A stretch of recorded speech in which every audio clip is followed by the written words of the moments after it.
Well, thank you all for coming to the final walkthrough of one of the most spectacular exhibits we've ever had at the Eastern States Regional, or perhaps anywhere else in the world, wouldn't you? Anyway, so the display features horological items, clocks, shelf clocks, other means of media that advertise Masonic symbolism. I'm not sure how George and Mary Jane Dapkus got on the topic, but they did a year or so back. That led to an article by Mary Jane in the Bulletin about a year ago, and that gave us all the idea for this display. And I think as George Goolsby, our guest speaker and curator for the exhibit, will show you in the next hour or so, it's an absolutely fantastic display, and George will explain the history around the symbolism and the many American clockmakers who were either Freemasons or were catering to the trade. So without further ado, George Goolsby, thanks so much. I do owe some appreciations. I think I will wait to the end to give credit to everybody that was involved in it. But I think to begin with, as Russ said, this began sort of as a result of my finding out that Mary Jane was busily working on an article on Masonic clock makers, that is, which American makers appeared from the records of various Masonic lodges to have been makers who produced Masonic themed clocks, presumably, at least in part, because they themselves were Masons.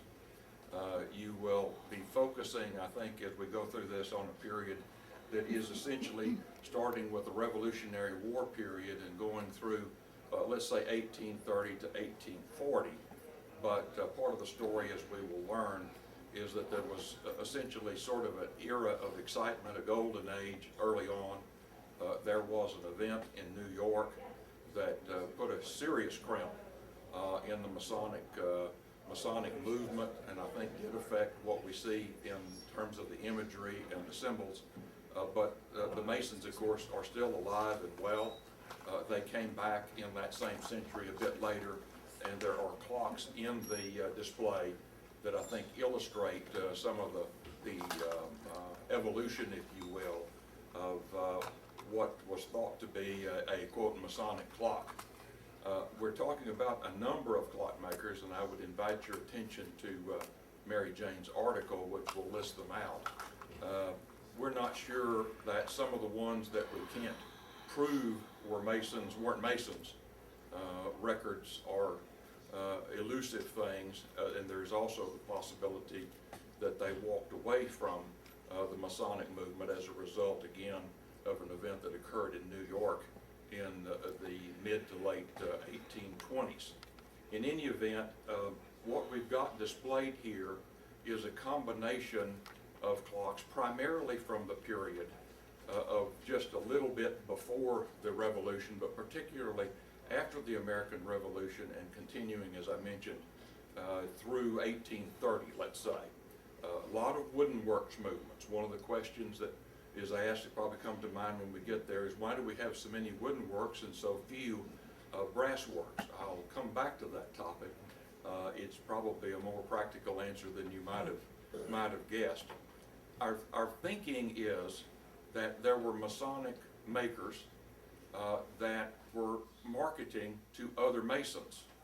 But it, of course, is the case that you didn't have to be a Mason to realize that there could be a market among other Masons. So I think it's an open question as to how much of this was sort of speculative making, how much of it might have been because of the notion that a brother Mason would find an active market with other brother Masons. We can explore that a bit. Let me mention that in the room you will see a number of different kinds of clocks, but predominantly the period we'll focus on is the 1820s and up to the 1830s, and there's a lot of wooden works movements. We'll be talking about some of the pillar and scroll clocks that are at the far end of the room, and then arrayed around the room, of course, are a number of wooden works tall case clocks. As we'll see in just a few minutes, one of the primary wooden works makers was Silas Hoadley, and we have a number of examples of Silas Hoadley in the room, and we can focus on those as we get to them. He was indeed a master mason, and it's entirely possible that Silas Hoadley felt very firmly that he had a great market with fellow masons. That made sense to him. What we will also focus on, though, is the symbols and imagery associated with the Masonic movement. Please remember that at the time we're talking, it's entirely possible that you were talking with people who may or may not have really been able to read and write. And for that reason, symbols meant something to them. The other to realize is that the way the Masons teach it is through symbols and ceremonies. To just put it that way. When you think of Masonic degrees, I think people have heard of Masonic degrees. Those are stages of education, think of it that way. And they do deal with ceremonies, people getting dressed up in costumes and so forth, in addition to lectures. But there are symbols around this room on these dials, on these tablets, that are associated with each of the steps. The primary way you became a Mason was to progress through 3 steps. You were an entered apprentice, and then you went to the second level, and then you became a master mason, and we'll see those. Some of the symbols are associated with each of those 3 steps. So when you see a dial or you see a tablet, it may be that part of the symbology there is because of fitting a particular Mason who had achieved a certain level. My own thinking is that many of these dials, many of these tablets are the way they are simply because they draw upon what we tend to call, you could call it a tracing board. One of the basic tools that they used was something like this. It's a chart. This is a lithograph, and it is then affixed to a canvas. It's rolled up with wood at each end. It would be hung on the wall in the lodge, but you see the array of symbols that are involved in all this. You don't have to digest it all at once. It was thought of as a progressive learning experience, and it was associated with ceremonies and things. Often it's the case, these are also called carpets. The reason that they're carpets is you took them off the wall, you put them on the floor, and either as a part of a ceremony or as a part of an instruction, you would gather around this in order to use the symbols and make the points that were associated. So again, it's kind of a symbols and ceremonies way of going about demonstrating what's going on. You see a lot here in terms of architecture. You see a lot in terms of geometry. And you also see a fair amount of things that are involved with true stonemasons. So you have tools. So think of a lot of them as being the tools of a true stonemason. About, must have been about 1599 or 1600.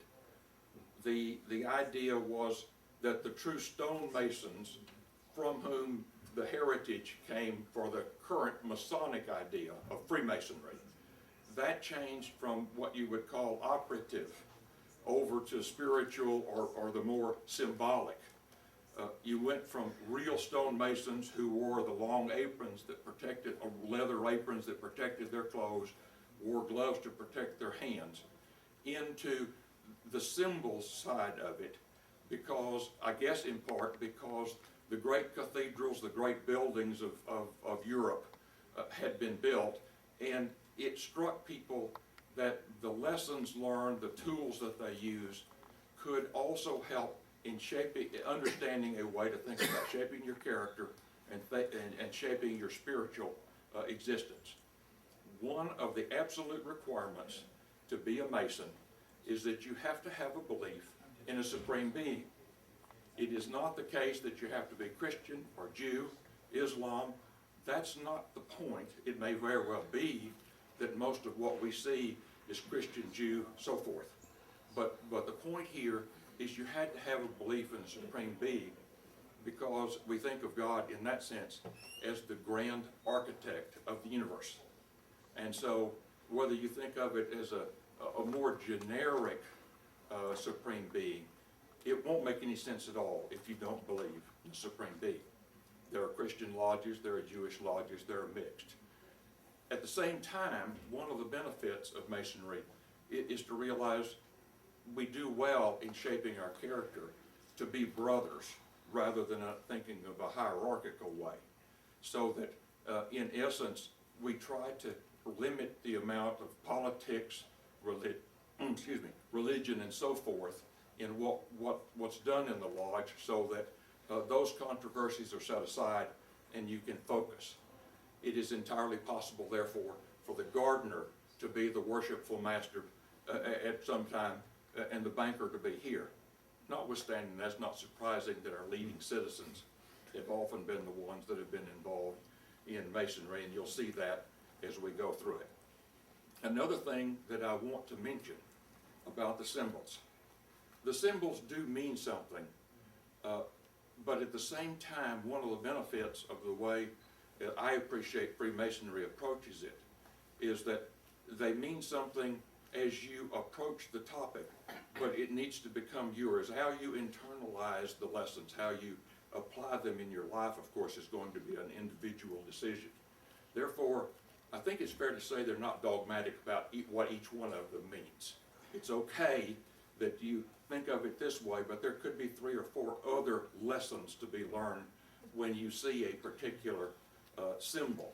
It's quite all right for you to bring what you think to the topic. So there's some freedom of interpretation is what I'm getting at. And the great writers and the great historians of Freemasonry do vary because you can focus on a different aspect of a lesson. One would be, for example, the beehive. One of the great symbols is a beehive. Well, that's both meaningful to Masons, it's meaningful to other brotherhoods, and just generically, when you see a beehive, you think of the notion of industry. At the same time, of course, the reason it's useful is that it points out that there are bounds to a beehive. There are workers that focus on different things in the beehive, and their success depends upon people doing what they're supposed to do. These bees do this, the queen bee, etc. And it thrives because, in fact, they know their role and they fulfill it well. Other writers have come off of that to talk about the fact there's all kinds of labor. I've seen references, writings, that talk about as many as 48 different forms of labor that come off the notion of industry and what your job or purpose is in this life. So I want to emphasize this goes off in many directions, and that's okay. If you were to pursue it, you would understand it in your own way, and that's okay. So as you look at it, we can talk about what it means, but it can mean at different levels a lot of different things. One other example is that the G, you've probably seen enough Masonic symbology to see the G. Well, in broad terms, the G, it means or stands in for both geometry and God. The geometry, obviously, is something that comes and is tied back to the masonry, the Freemasonry thing, because they had the secrets. Master Masons had the secrets to build the great cathedrals. They even obviously had a variation in the Egyptian temples, the pyramids, and so forth. Someone had to understand how to get a right angle. Someone had to understand exactly how to put the blocks together. Someone had to understand whether it had mortar or not, how to make that mortar meaningful, and you use a trowel. You see, therefore, symbols that are the working symbols. Trowels and hammers, mallets, and so forth. Obviously, the compasses, the twin compasses tied together. You also see the square. Now, the square could have measuring on it. It could be used in a square the way we do, using it as a measuring stick. But the key part of a square is it's a right angle. And as you build something, you need to reliably be able to make that right angle. So one of the key secrets, if it's indeed a secret, is to understand geometry well enough to figure out from a standing start, how do I get a right angle? That gets you into things like Euclid and the Pythagorean theorem and so forth.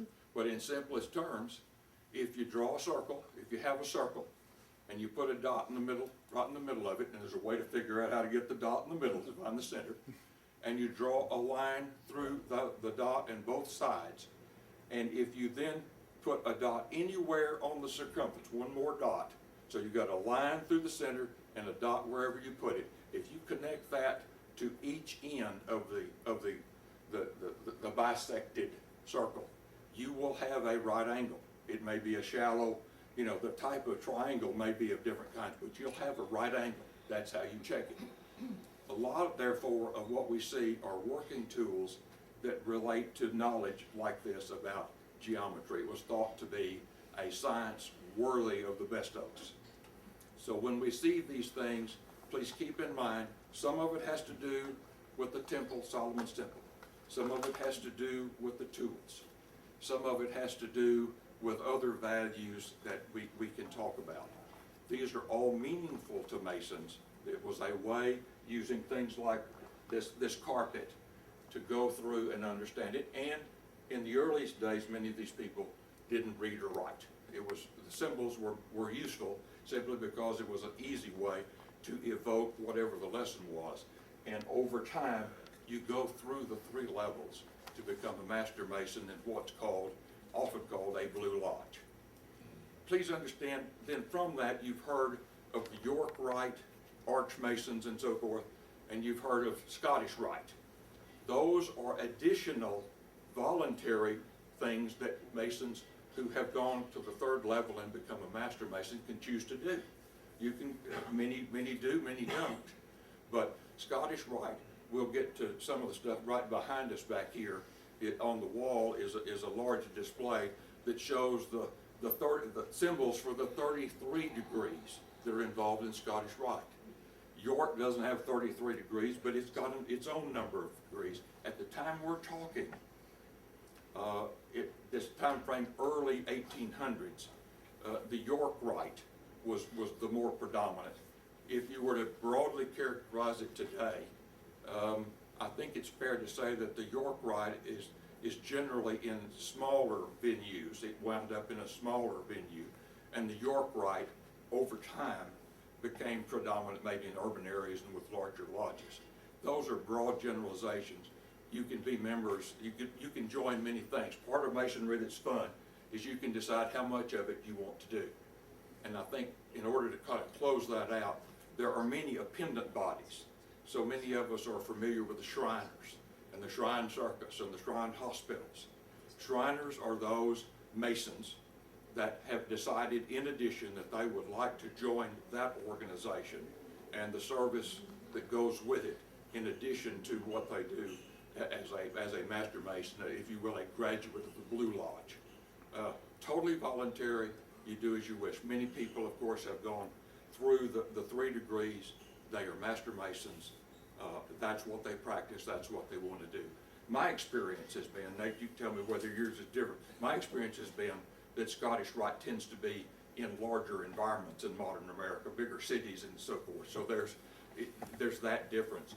But it's entirely voluntary as to whether you do that and what it means. I raise it simply because we've got some things on the wall that raise it. Go ahead. If I may, in order to be a Shriner, you have to be a 32nd degree Mason.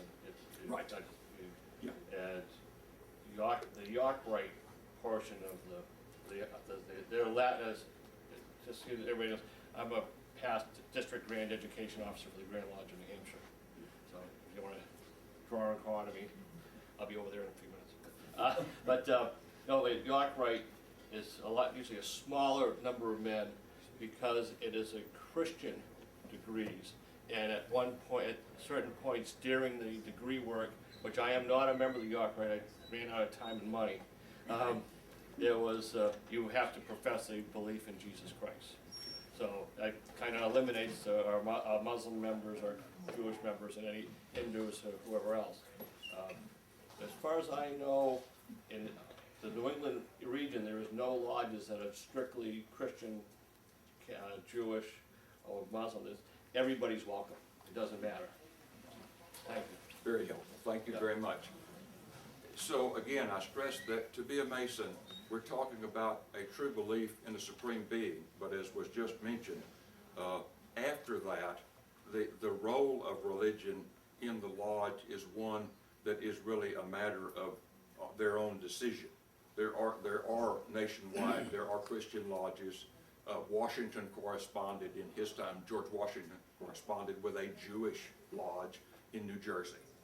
Those are entirely called for, but it's a matter of individual decision. And so in this day and time, think of it broadly. You will see items in the display like this little image of the current Masonic symbol on what it says is the Holy Bible. Well, obviously this would denote a situation where it might be Christian, but since it says the Holy Bible, it's a little ambiguous. What you need to have is that volume of sacred laws or literature, and that's the choice of the individual giving the oath. That makes the choice of the lodge in terms of what's displayed on the altar. But it's not intended to be, has not, as I appreciate, ever intended to be a religion, and that's one of the controversies that can arise, is whether and to what extent Freemasonry is consistent with religious beliefs. It's been my experience, my friends, and my family, that that's always been a matter of individual conscience, whether what they do as Freemasons in some way is contrary to their own religious belief is something that they do on their own. Well, with all of that said and done, let's make the tour now. If that's the backdrop, what we're seeing here is obviously an effort during a certain time frame to produce clocks and sell clocks to an audience that must have included, obviously, those who were Masons, that appreciated Masonry, whether they were custom ordered, whether a certain number were made in the belief that they would find a market among Masons. Those are some of the interesting questions, but let's do a walk around now based on what we've seen. We'll begin here. When we look at these dials, and when we get down to look at the pillar and scrolls, the question becomes, how did the artist know what the symbols were? Very likely, Mary Jane feels, I certainly agree with her, Mary Jane feels that books like this one by a fellow by the name of Jeremy Cross that came across earlier was at least one of the primary sources, because these sorts of books that date from that same time frame do put forward various kinds of images that were useful to an artist that was going to try to create a dial or create a glass that would appeal to somebody that was a Freemason. So if you flip through this book, you will find explanations and illustrations of a lot of the kinds of things that you'll see on these dials and on these tablets. Again, a lot of it tied to Solomon's Temple, a lot of it, of course, then being, again, these working tools. Many of these symbols have been borrowed or used by other fraternal organizations, and we'll touch on that. But I wanted to start by pointing out that you have the practical problem of how as an artist do you go about creating something that might appeal to a Masonic audience. You see this particular chart that is actually a copy of the page from that book, and you see the two columns. You've got a celestial globe and a terrestrial globe, once again signifying the great expanse of the universe. You see the all-seeing eye at the top of the frame. Some call that the eye of providence, the all-seeing eye. It's a representation, again, that the Supreme Being, the grand architect of the universe, God, resides from above and looks across all that's below. Sometimes we notice the moon and the stars and the bright sun.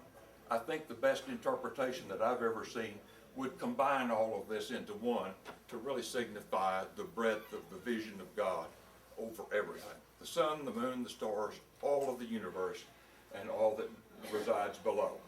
The columns represent the columns at the entrance to Solomon's Temple.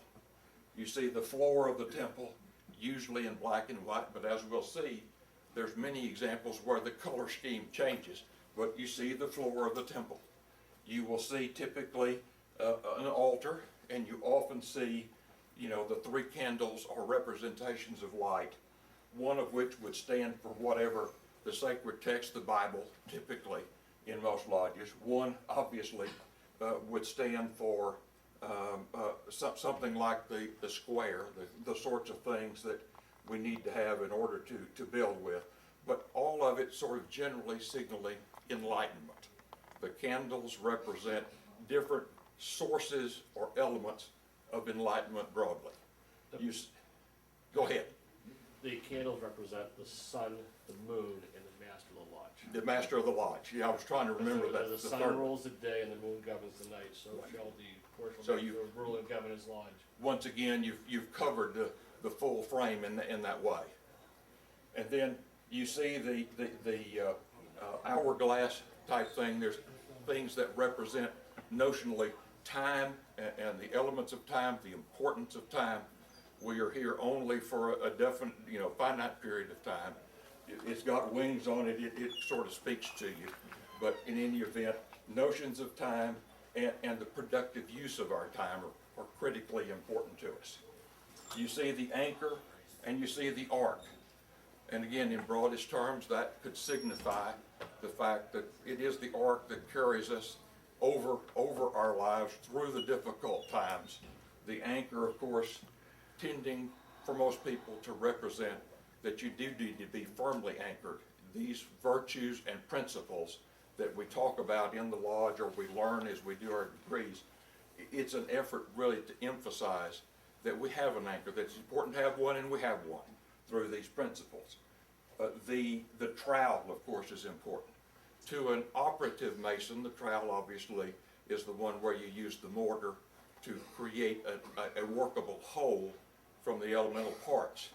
But in masonry, of course, the symbol there has to do more with brotherly love, the spreading of the brotherly love among the brethren, so that as a group they are one, they share the values, they work to enhance their own existence by all that they do, spiritually and otherwise. There are others that Euclid, I told you about the Pythagorean theorem, so there are references in that sense to geometric and so forth, because that was thought of as a higher science, a higher learning, very valuable. And understanding those things were critically important if you were to begin to understand how the universe works.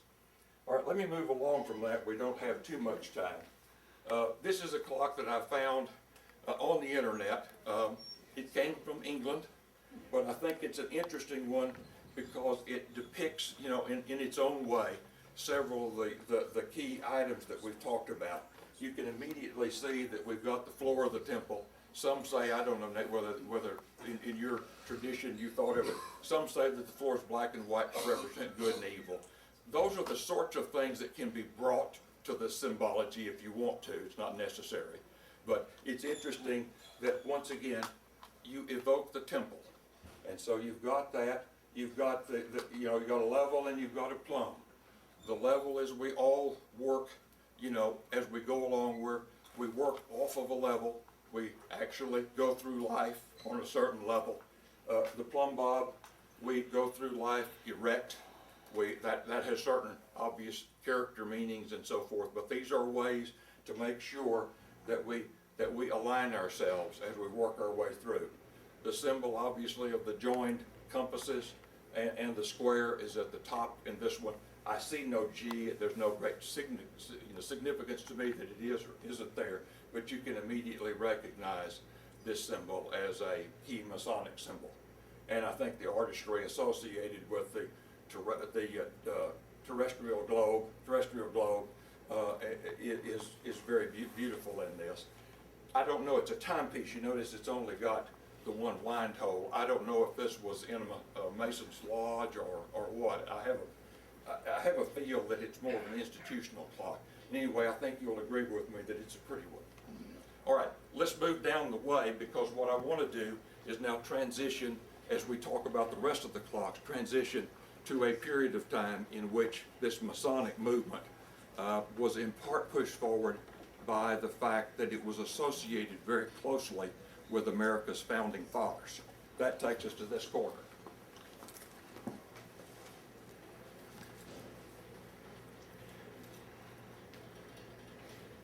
What we have here is an attempt to sort of evoke the fact that Washington and Benjamin Franklin in particular, but also the Marquis de Lafayette, these early American heroes, or people that came to the aid of America, these people were all Masons.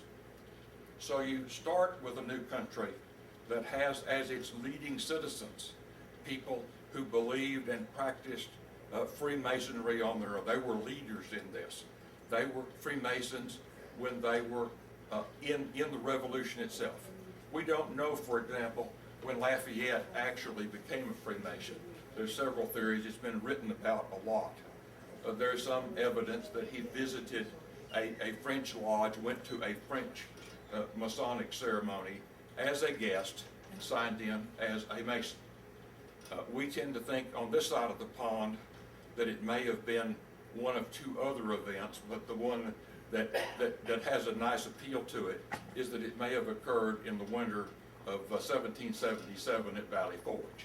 In any event, there was strong agreement that Lafayette was indeed a Mason, and practiced from his own mouth came the idea that he was concerned that Washington may not have had full confidence in him, and that he wanted, as a young man, he wanted additional responsibilities. And so at Valley Forge, he sought out a Mason and said, I think I would like to learn and become a Master Mason. And he did. And Lafayette's own view was that after that, he felt that Washington had greater confidence in him, and in due course he did find a greater command.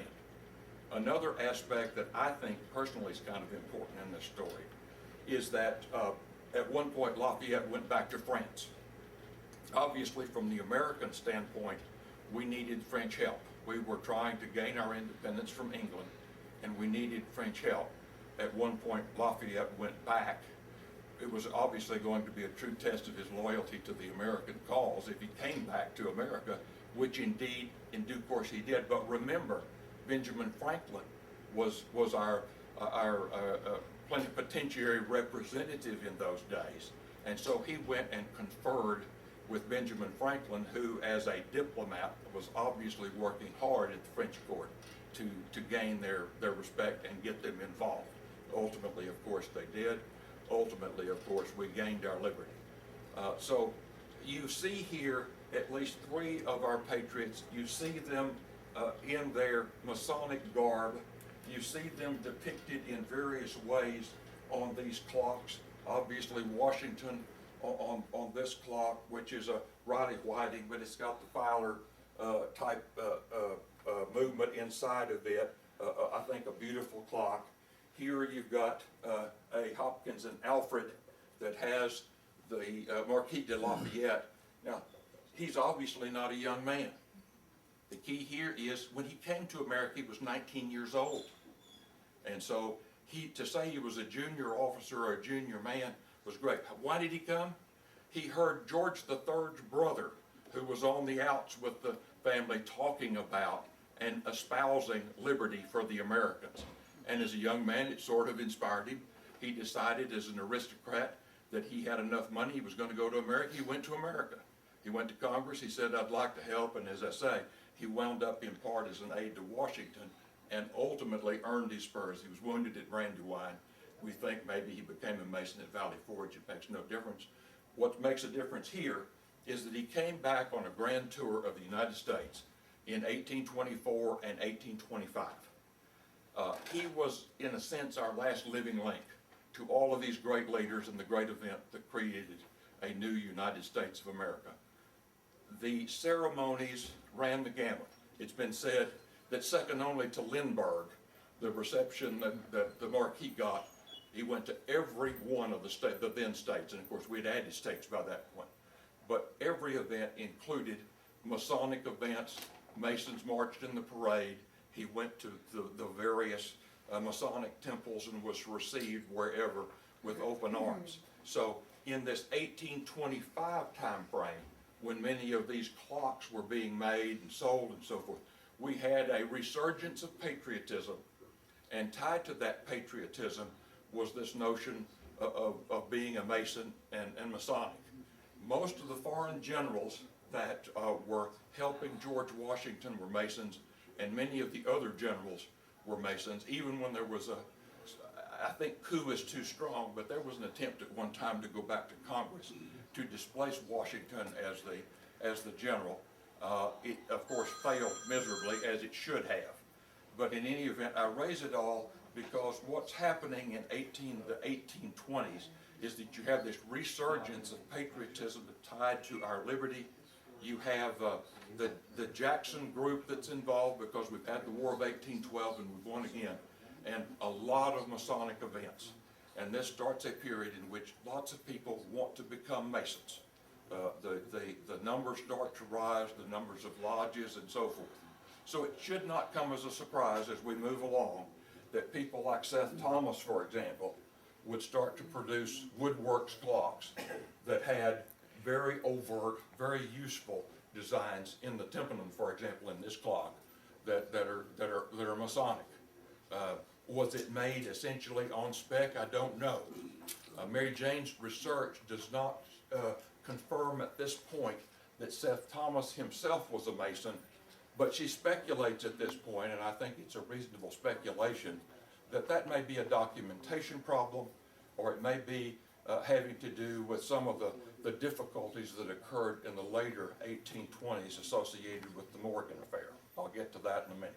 Suffice for now to say, you can see that as a marketing tool, you're starting to see dials on this new product, a wooden worked tall case clock, often the first clock that they may have had in the house, and it's got Masonic decorations on it. Similarly, when I move over here, here you see Silas Hoadley. Now when we get over on this wall, you're going to be looking at some tall case clocks.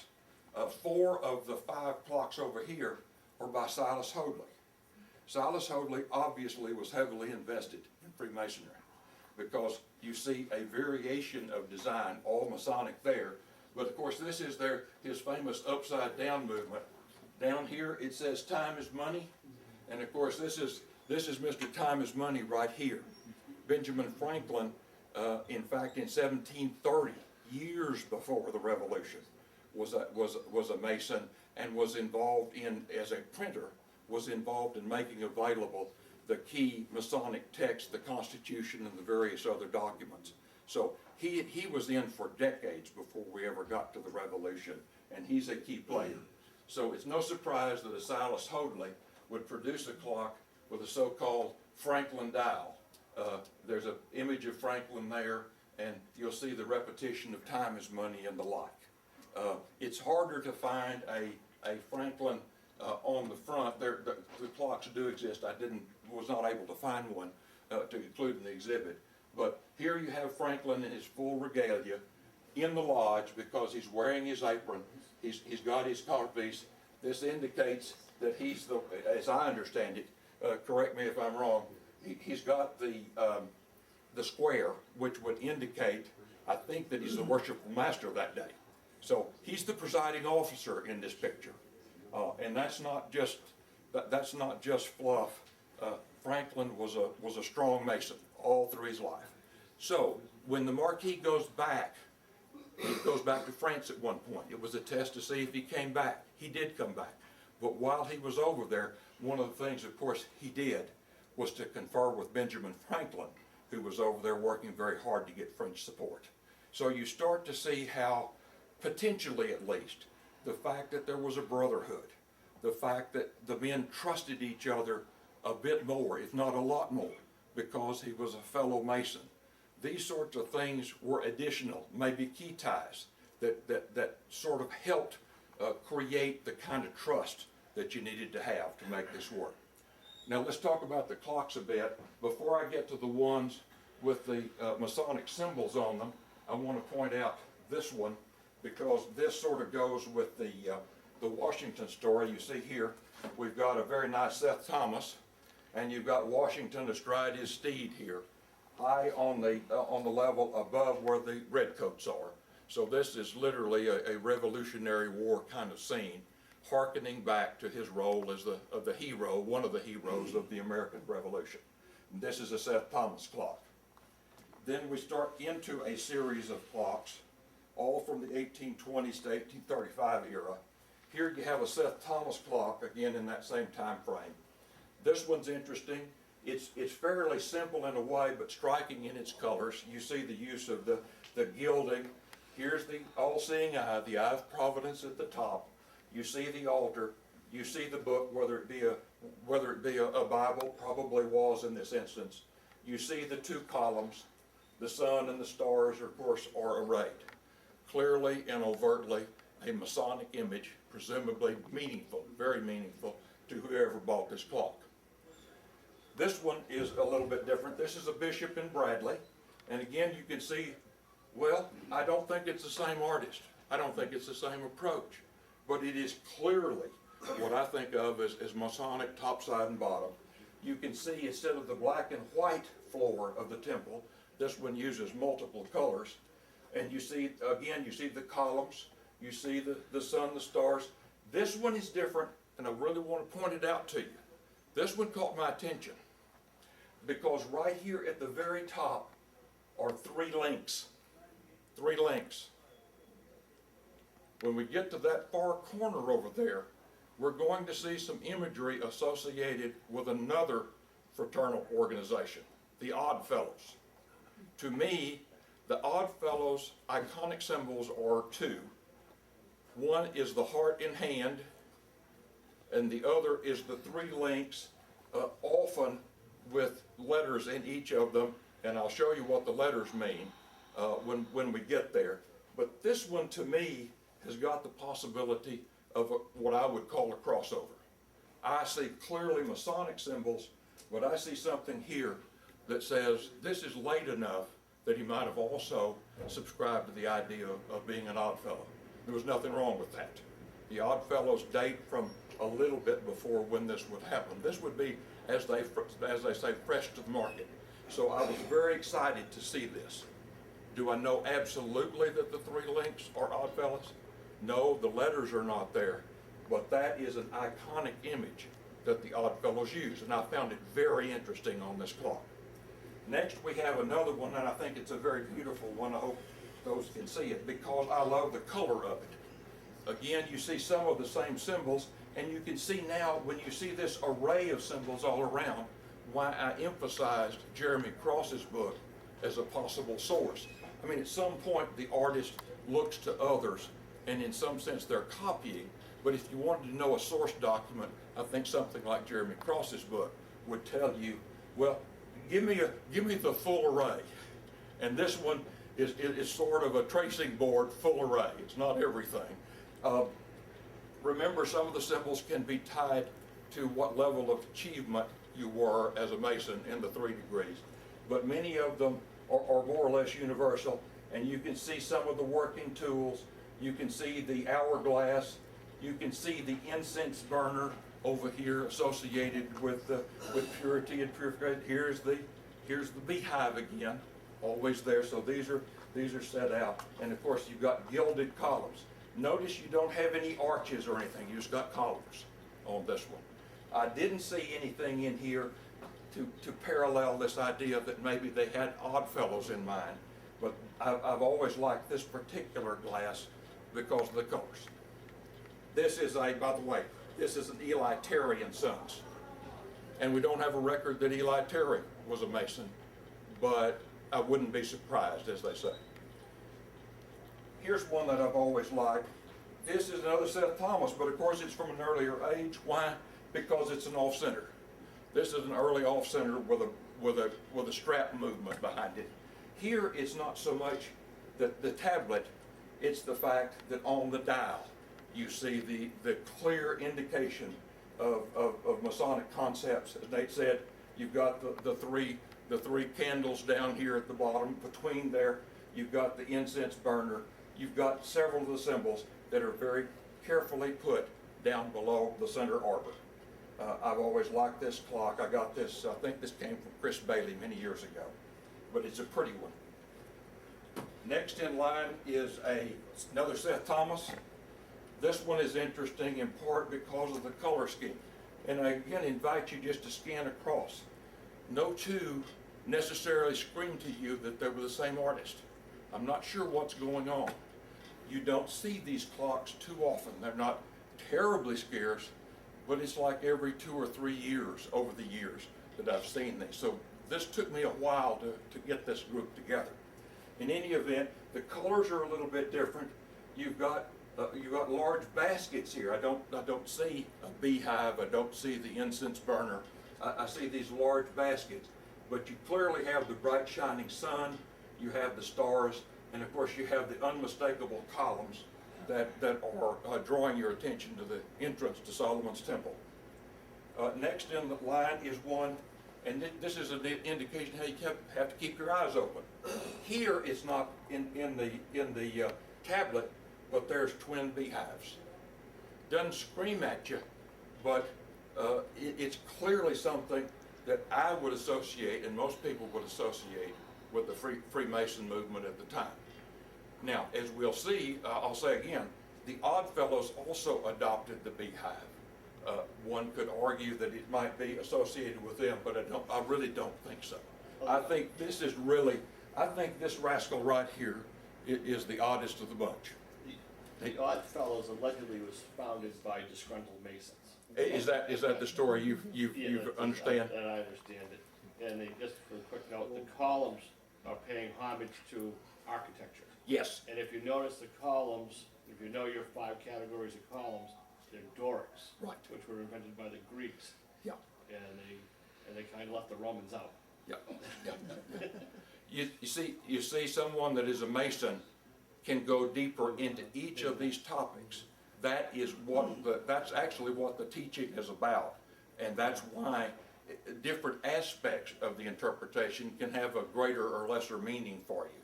But sometimes the steps, of course, are hearkening you to the steps to become a Master Mason.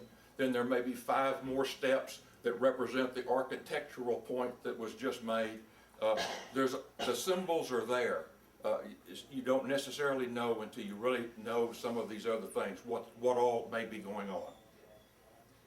Next we have another, here's one that I particularly like. This is an Eli Terry. Remember the other was an Eli Terry and Sons that we saw earlier. This is an Eli Terry. It again has it's sort of the whole array of symbols. It's got many symbols, but most you immediately recognize because you've got the columns we talked about. You can see the temple floor, and you see the full array of it all, including very brightly done things like the hourglass, the ladder. My understanding of the ladder, I always think of it as Jacob's ladder, and so Jacob's ladder denotes the notion that as we progress through this life, we hope in some way to be able to progress on Jacob's ladder, essentially to that great lodge beyond, to go to, if you will, in Christian terms, to go to heaven. So you'll see, and I will add this, it's pretty easy to paint a ladder. I mean, so you'll see the ladder a lot. I think I could do that part of it. George, could you do the ladder? Yes, I think I could. In any event, what I like about this one, as Eli Terry, is you not only have a very beautiful tablet with lots of the symbols, but you also have a little tableau that is undoubtedly Masonic again below the center arbor. So you see the columns again. Here, different things are going on, but we didn't just quit with the tablet. We weren't just happy with the dial. Let's just go to town with it. The only thing it doesn't have is inlay, but that was really a matter. But I've always thought this is a very beautiful, beautiful example. Then we move to this one.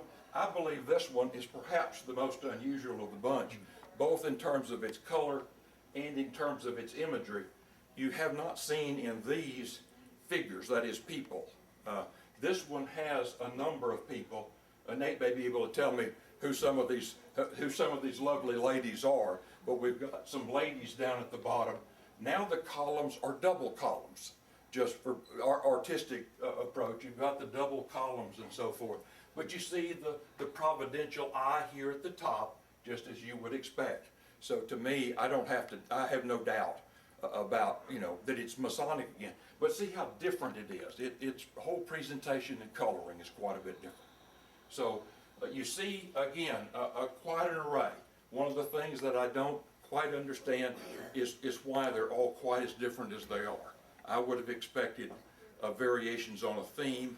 I do in terms of the symbols chosen, but the artistry is quite a bit different. There's a lot of variations. Now what we've got is 5 tall case clocks, again from that critical period in the 1820s. It varies in terms of time. 4 of these 5 are clocks produced by Silas Hoadley. We know Silas Hoadley was a Mason. He obviously must have been a strong Mason, and he obviously must have had faith that the market was out there, because he produced a lot of these clocks. But they vary. Let me leave this one aside. These are the 4.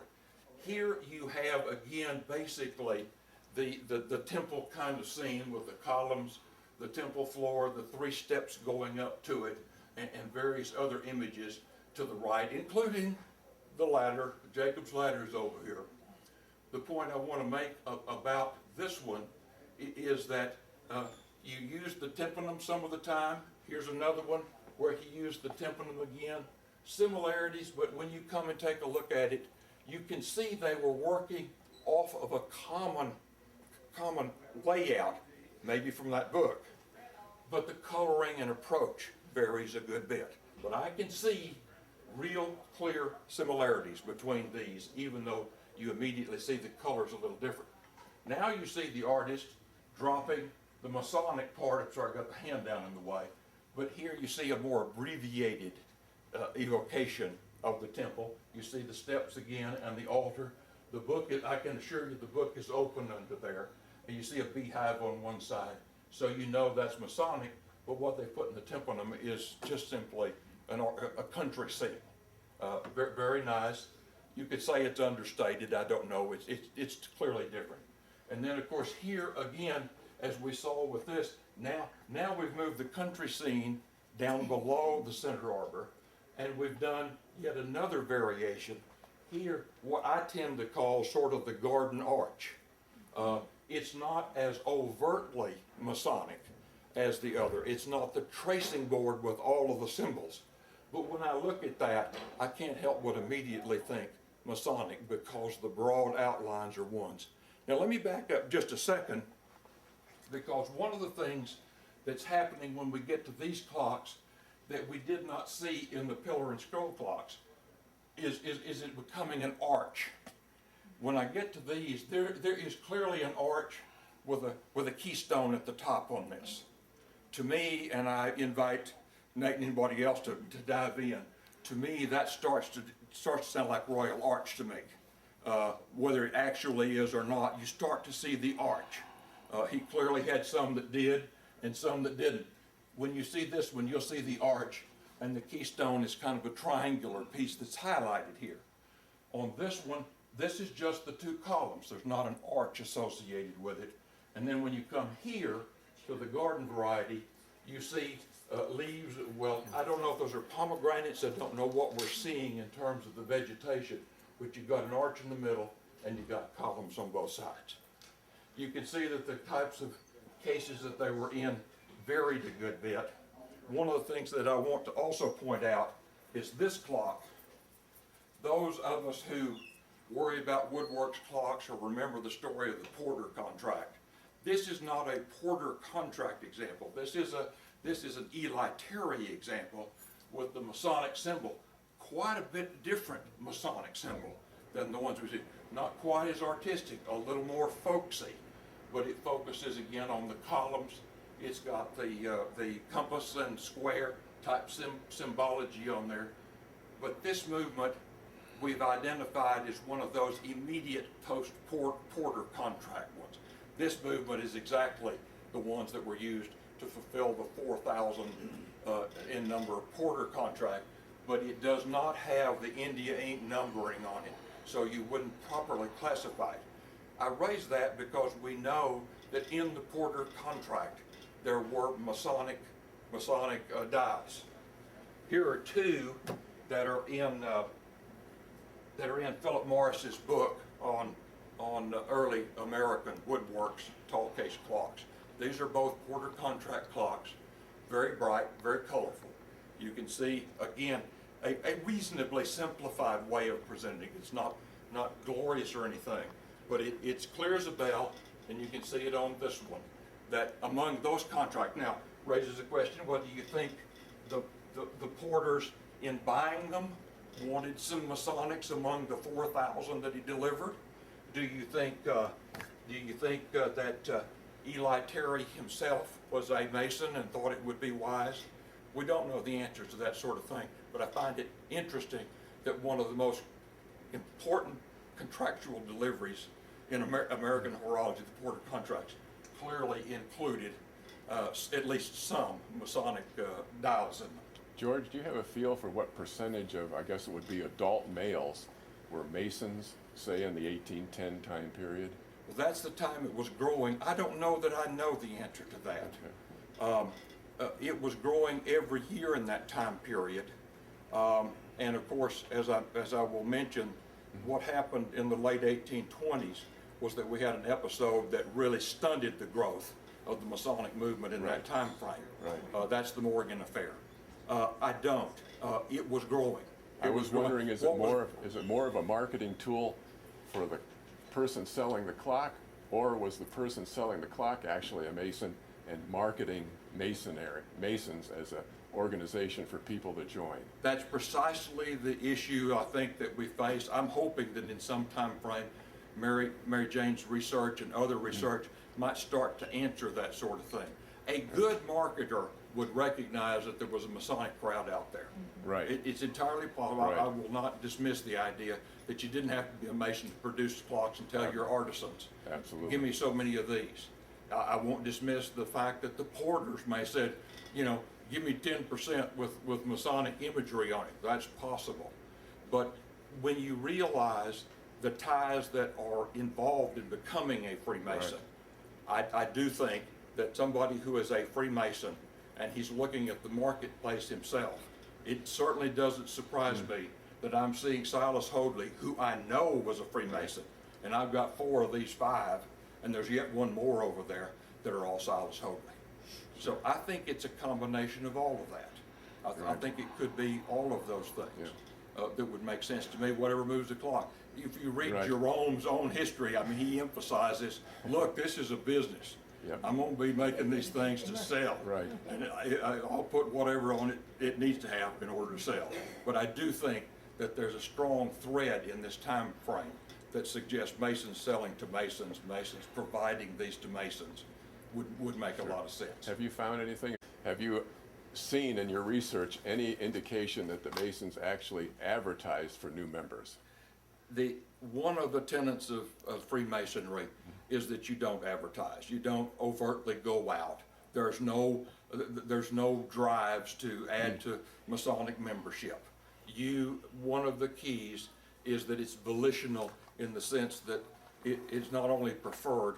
You need to approach a Freemason. You need to indicate an interest, and of course at that point there will be an interest in helping you, answering your questions, and so forth.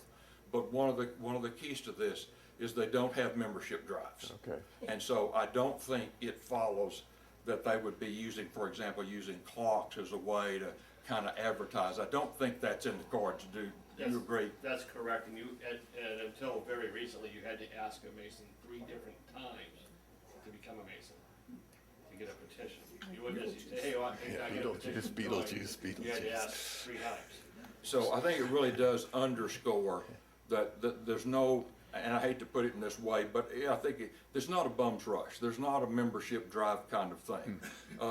You learn, and you need to learn enough in a way on your own to be interested in learning more. And as has been pointed out, that process needs to be underscored in ways. So no, I would not conclude either then or now that it's likely that they were using it to try to drum up members. Okay. I don't think that follows. Let's move now. I want to stop for a second and talk about an affair that happened the so-called Morgan affair that happened in the later 1820s, because in New York there was an event that really hurt the movement and hurt the growth of the membership. Boiled down, I mean, there's been books and other things written, but boiled down, a man named Morgan managed in some way or another to become a master mason with the idea that he would get on the inside. But I think people had misgivings about him most of the time, if not all of the time. And they did not want him really fully in. They did not want him in the lodge. And through various means, he was denied further entry.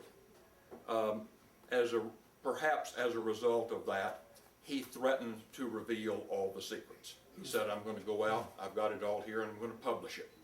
That, of course, horrified people. There are some portions of the rites that could be interpreted by some, certainly if you colored it the wrong way, could be interpreted by some as being blasphemous or in some way counter to conventional, traditional religious belief. That's unfortunate, but that was among the concerns. By the time the dust settled on the whole thing, he essentially was kidnapped. He was kidnapped and spirited away at least over 120 miles, and then he disappeared. Well, those are not good facts. I'm a retired lawyer. Somebody getting grabbed up and hauled off and disappeared is something that's going to draw attention. The fact that Freemasonry involves the important rule that we keep our own confidences. Masons swear to, this is Masonic business, this is Freemasonry business, but that drives non-Masons and those who want to engage in conspiracy theories and so forth, that drives them up the wall. So it's not surprising that these events were seized upon, obviously, by many who said, well, you've killed him and so forth. I don't know what happened to him. I don't know that we know what happened to him. There's the possibility that they sent him to Canada or someplace else. What we know is he disappeared.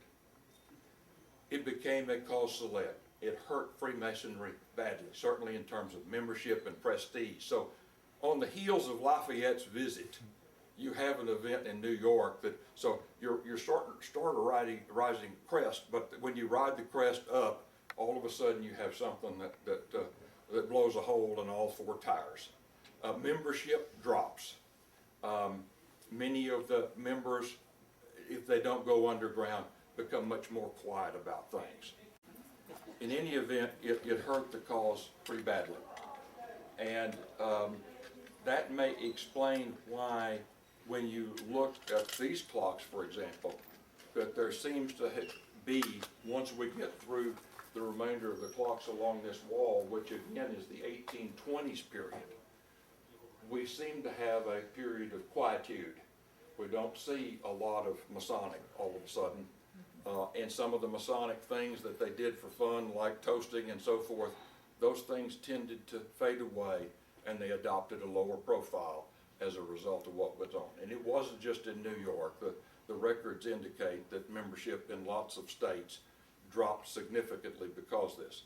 So on the one hand, the association with our founding fathers and our greats from the Revolution on the one hand that were happening in this time frame, on the other hand, an event, whether it should have risen to this level or not, it did rise to the level, and it hurt the Masonic cause very substantially in the United States.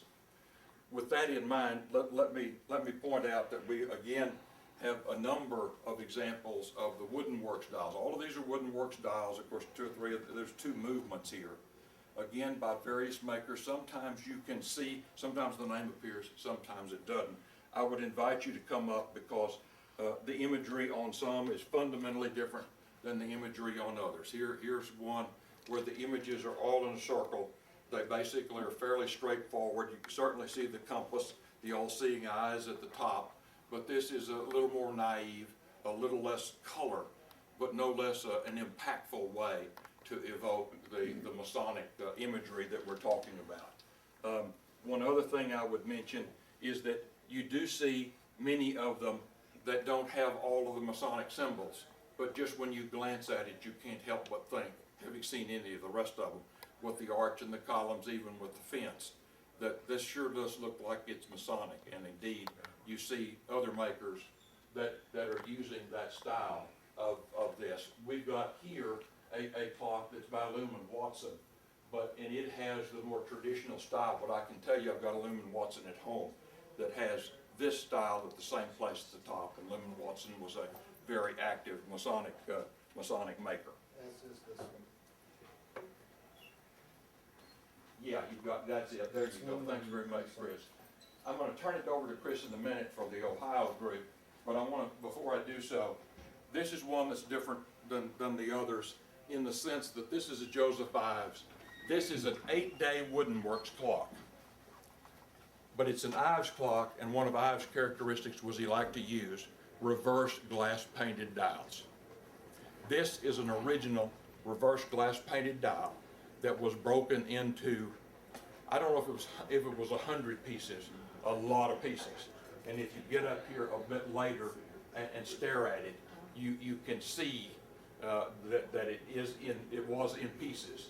And through the good offices of Linda Abrams, this was put back together, and the colors corrected and so forth. But here you see the arch with the keystone. You see the holy book, if you will, atop which are the conjoined compasses, and the square is there. You see the Noah's Ark, if you want to. The imagery is all here. You can see that somebody has had the book, has looked at a tracing board, or has looked at a carpet, knows a lot of the symbols, and has put them on this clock. Turns out to be a very pretty way to display this. Well, this is a Joseph Ives, and then what we have is several Ohio clocks, and I'm going to ask Chris to talk about those. Okay, so that George can catch his breath and get a drink. 2 minutes on Ohio. We're moving 200 or 300 miles west, but we're also moving about 10 years. The tall case movements that we see here are quite early in the 20s. These run out closer to 1834, 33. This one and this are southern Ohio. Here the case is Lexington, Kentucky. It's a mass-produced case by Elijah Warner. The movement is Cincinnati, Lumen Watson. The imagery on all of these is nearly a direct copy from what we see in New England. We've discussed it and really think there has to have been, if you will, a sheaf of crib sheets, if you will, for how you're going to lay out the lunette, because we see the same things constantly. This one is Orlistus Roberts. The case is Reed Company coming out of Xenia, Ohio. They're a wider case and always carry some sort of small triangle up in the peak. Again, the Masonic imagery, he knows, I don't, we're going to keep going. Northeast Ohio is the other section of Woodworks production. This is a Trumbull County case. They have a few little shop quirks that identify them as being different than the New England cases, even though they look the same. This is red over black. New England is black over red. There are small holes that appear on the inside and the top that are part of the jigs that were used to create the case. These were done by the thousands in Trumbull County, and we find them everywhere. W. Lewis Wheeler, and back here, Wheeler was a master mason. The others we don't know for sure. Ansel Merrill was a neighbor of Wheeler's. They lived within screaming distance of each other, and apparently they did. One of them went bankrupt. He escaped. He was heading towards Pennsylvania. They spotted and drugged him back. So not a lot of love lost there. And the last one, a very simple case. We see a lot of Sheraton cases in Ohio. We don't see many coming out of New England, indicating that we're past the period of tall case production in New England by the time Sheraton becomes the accepted style, if you will. So we see a lot of Sheraton furniture in Ohio. And that rather runs Ohio. I spoke earlier and briefly about the fact that once you are a master mason, have therefore gone through the 3 degrees in the Blue Lodge, you have an array of opportunities to go forward as you choose. There is, as we've talked about, Nate cleared, we've got the York Rite on the one hand, and all that relates to it, and why that would appeal to a certain group of Master Masons. And on the other hand, you have what we call the Scottish Rite. The Scottish Rite, I think to those of us who really aren't Masons and don't know it carefully, we all have heard somebody say he's a 32nd degree or he's a 33rd degree. The Scottish Rite has all of these degrees. Think of them as advanced studies of one kind or another. I think it's a mistake, and I hope the Masons in the room agree with me. We tend to think when somebody says that they're a 32nd or so forth, that in a hierarchical sense, that somehow they're up here and the Master Mason that graduated from his Blue Lodge at the 3rd level is down here. That's not, as I understand it, intended. These are additional courses, these are additional allegories, these are additional attempts to enrich one's own understanding and learning about these basic principles.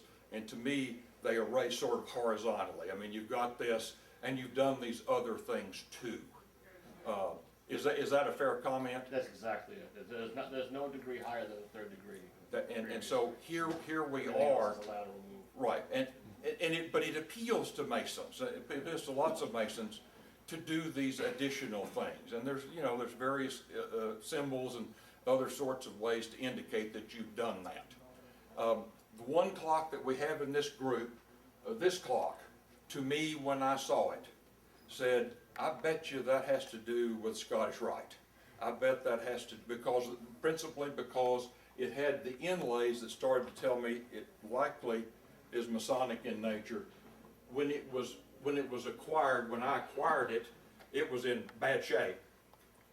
This was basically backwards, and you could hardly tell from the back what it was. You couldn't see the little brass eyes here, for example, to indicate, of course, you can see now that it's the bird. This is a double-headed eagle. But once you get it cleaned up and look at it and start thinking about it, you can't help but thinking it was more like this. It was roughed off. To me, this starts to send us down the road of somebody that's thinking about the Scottish Rite, because these are things to me that are emblematic of a Scottish Rite. Without the crown, to me, it's more like a 32nd degree, whether that's literally it. Certainly, if you add the crown, to me, that starts to look like 33rd. In any event, whether we interpret it quite that literally, this to me looks like what? This looks like a Seth Thomas, a rare Seth Thomas off-center clock with the wood frame movement behind it. So it's an off-center. Usually, of course, almost always in a pillar and scroll case. There's 2 of them we saw down at the other end of the room. But here we have it in this empire kind of case with these decorations. The glass was totally out of it. Lee Davis, of course, inspired by pictures of some of the other clocks in the room and his own understanding, was able to produce something which I think is very beautiful. I think it's fitting. So in a way, it's speculative. Some of the top is speculative. The glass, the tablet is speculative. But to me, that's where we are with this one, and I think that's what's going on. Now, do I think it came out this way? Do I think it came out of the factory this way? That I can't say. That I can't say. But to me, this looks a lot like Scottish Rite. I've got this, of course. There's another example where you have the crown above and the double-headed eagle. You see various jewels and other things that could go with this. Another depiction of Scottish Rite. Again, you have all the symbols of the remaining levels, but you've got, again, the double-headed eagle in the middle with the crown on top. You'll often see the little triangle with a 32 or the little triangle with a 33. The variations on the depiction. But to me, this looks like Scottish Rite. Agreed, Nate? You think that's probably what we're talking about? Here is a Grand Lodge certificate. I passed by it to point out, again, you've got the 3, this shows 3 columns. My understanding is that the columns stand for wisdom, strength, and beauty. So you again see various symbols on the certificates. Lee Davis has provided 2 more certificates that are back behind here. And again, you see the array of symbols that go with the various certificates. This is a Masonic register. It's got the gentleman's name. You see the G in the center and various other things that go with it that tie into what we saw, but are of a later period and in some ways a little bit more sophisticated in trying to convey the message. This one is very colorful. I like it. It's got a number of things. So if you move from the 19th century to the early 20th century, you start to see, again, a little bit more in the way of artistry and imagery that go with it. I don't know if, Eric, you got any thoughts on this, or Nate, you do.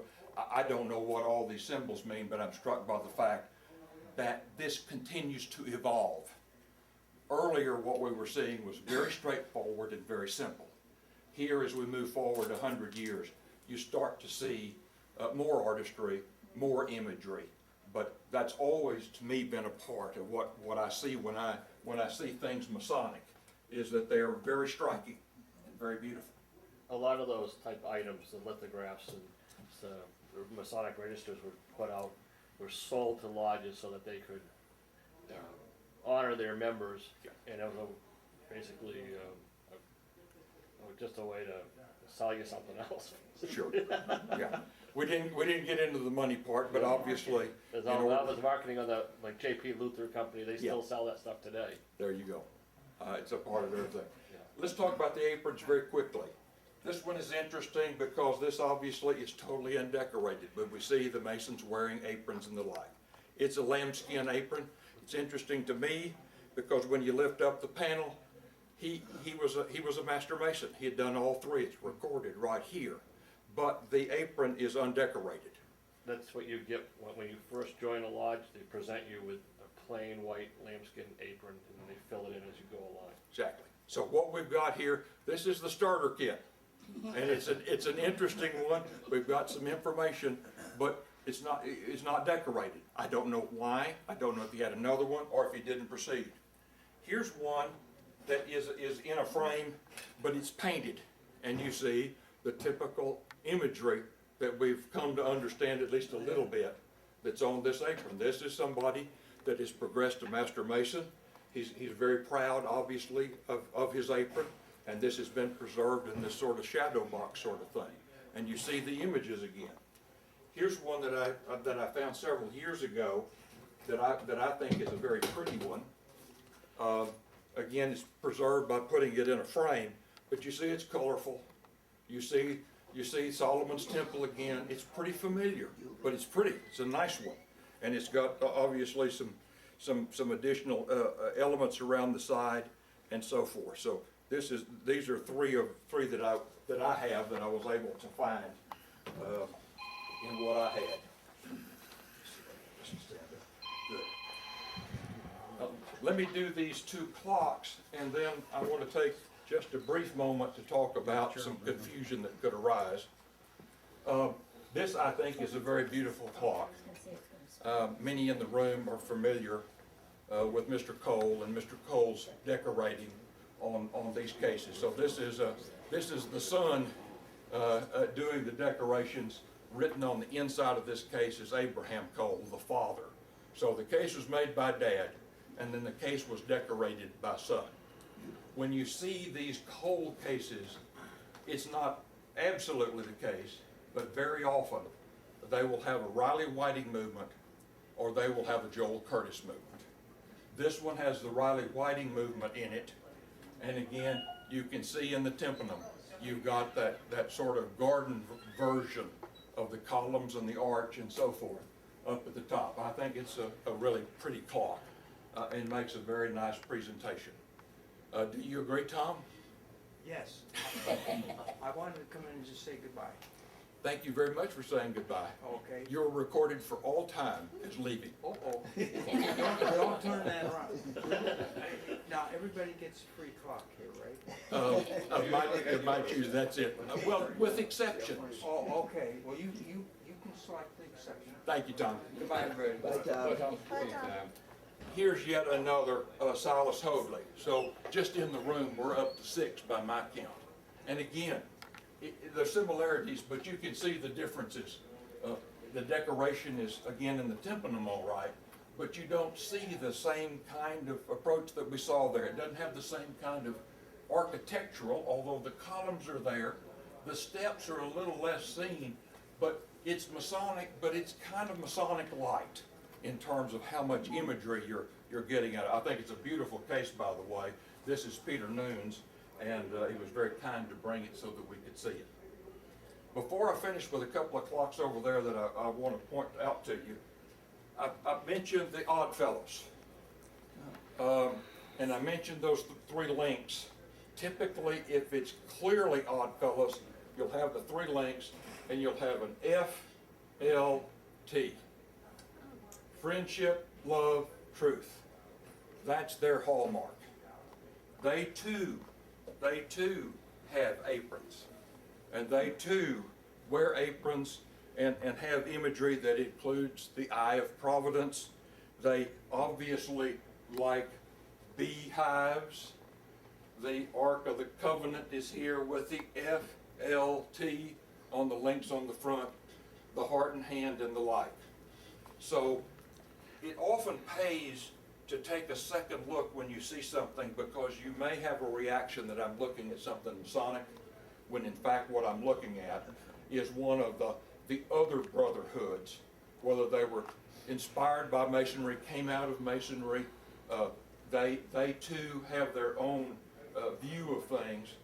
To me, the Odd Fellows began really with a little bit more public service flavor to them. I mean, the reason they're odd was that they had this idea from the get-go that there ought to be a more general personal obligation to provide for the down and out and to take care of people.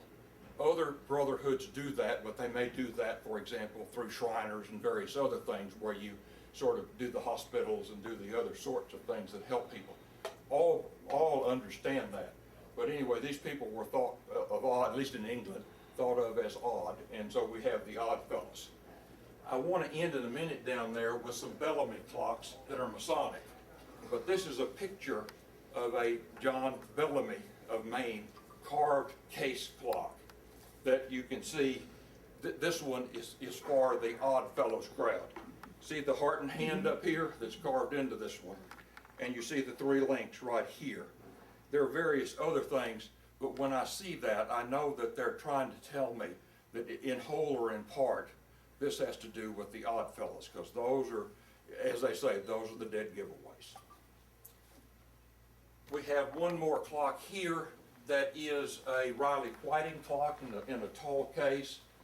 It has got more gilding, but it is more in line, as Chris was saying, it's more in line with the other Connecticut clocks in terms of how it presents itself. But you have it in the tympanum, and you have some of the same types of images, including the all-seeing eye and the like. This is an 8-day Brassworks clock from New York. It's Martin & Sons, New York City, and it's 1825. Not 1824 or 26, we know it's 1825. Both in terms of the carved case and in terms of the painting on the dial, it's a strong example of a clock that is trying to speak to you and trying to advance notions relating to Freemasonry. Like the tracing board, it's got a large array of the symbols, all carefully done. The detail on this, and I would invite you to come and take as close a look as you can, the detail that the painter was able to achieve is really remarkable. This is a cut or 2 above when you look at the painting of the spandrels and so forth. It's not just the Masonic. Working on this iron dial, this was someone that had a substantial amount of talent. In any event, I invite you to take a look. I love the carvings and so forth that goes with it. It's got the carved feet even, which is unusual, I think, for these kinds of clocks. This raises the question, all right, George, you've walked us around the room, and we've looked at all these clocks, and you've got one that's a brassworks clock. Everything else is wood. What's going on? Well, I've talked to Chris Bailey and Paul Foley. Mary Jane and I've talked about it, and I've visited with others. I don't know for sure what's going on, but the consensus comes down to something that's pretty simple. In this time frame, it may represent just exactly what the ratios were of wooden works clocks that were produced and turned out by all these makers who were very busy producing wooden works clocks under processes that were mass-produced like, at least, as compared to those who were still producing in a more conventional way these brassworks clocks. I think it's not because there weren't masons that were interested in having a brassworks clock. It wasn't because they were either embarrassed or anything else. It wasn't because the high rollers didn't, because in this time frame, more people were actually able to afford the clocks. We think it probably is, and more likely, is simply a function of how many clocks were produced. And so we come away with the notion that they do exist. But I would invite your attention, be on the lookout, because it's not a common form. And I thought this one was a particularly pretty and unusual clock, both because of the carving and because of the detail by which this evokes masonry and the Freemason symbols. Let me also now point your attention to something that we've got on the center table, which is the artistry of a fellow by the name of John Haley Bellamy. I think some people are familiar with Bellamy's work. When we think of Bellamy as folk art people, we think of the eagles that John Bellamy produced. He would produce these large eagles on the walls and that sort of thing. But he carved lots of other things, including things with Masonic symbols. So, for example, you have this little shelf here with carvings that we've talked about.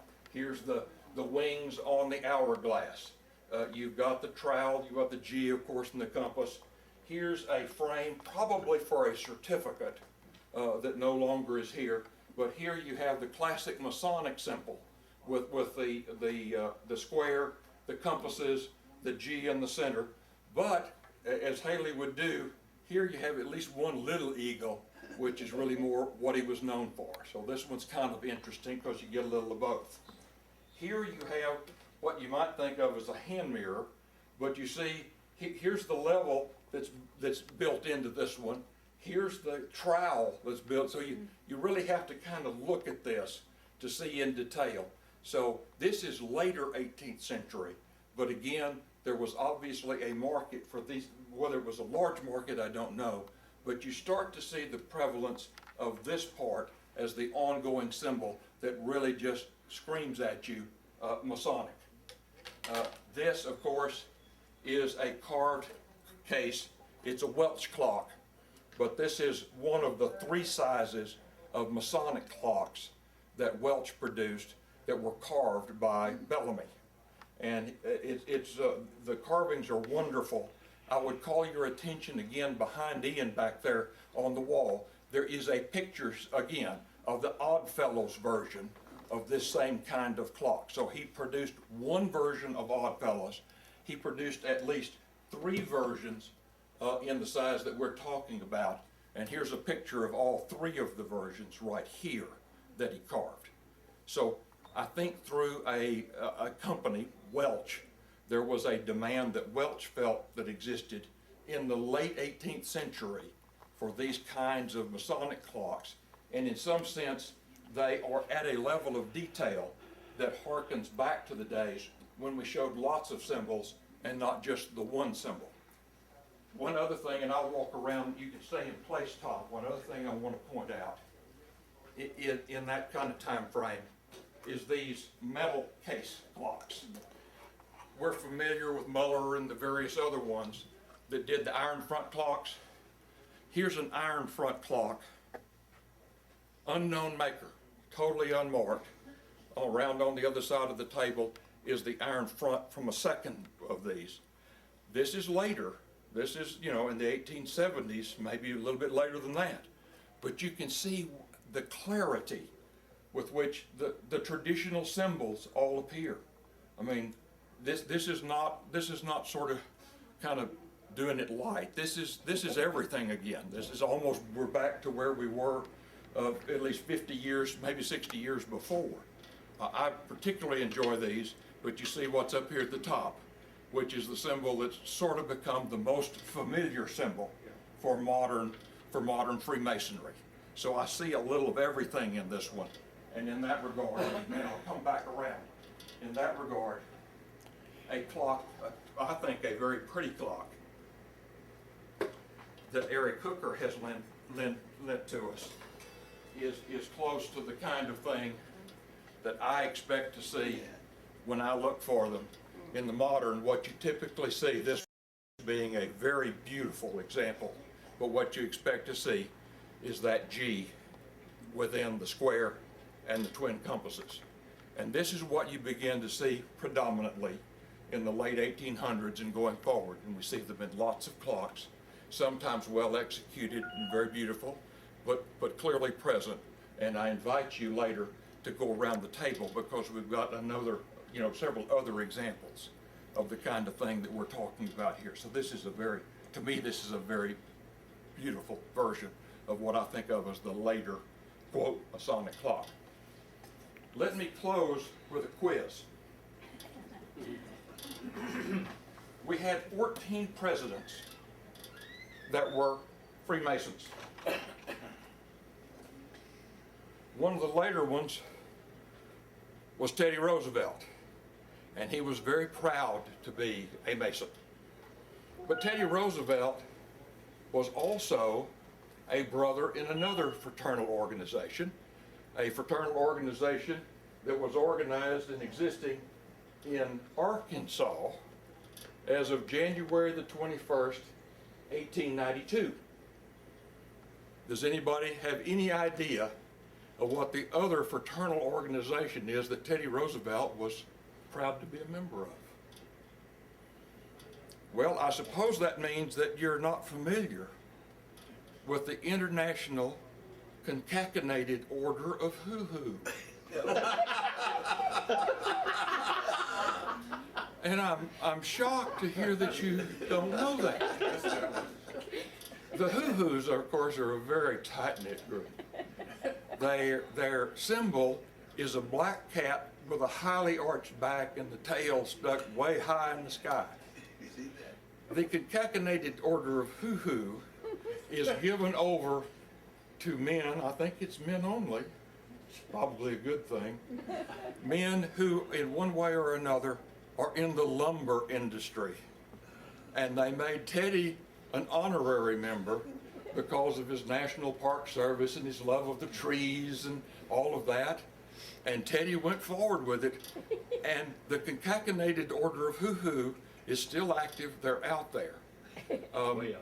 The good news is they're there. The even better news is I don't intend to ever give a talk about it. I thank you for your time and attention. I want to thank obviously the people that were involved, including Russ, in doing all of the labels and so forth. I want to thank the Masons present for comments. I certainly want to thank Chris for what he did in talking about his the clocks. Fred Henderson for bringing forth the clocks. It's been fun, and it was all spawned by trying to help Mary Jane illustrate her article. It's been a lot of fun. I hope it's been meaningful to you. Thank you very much.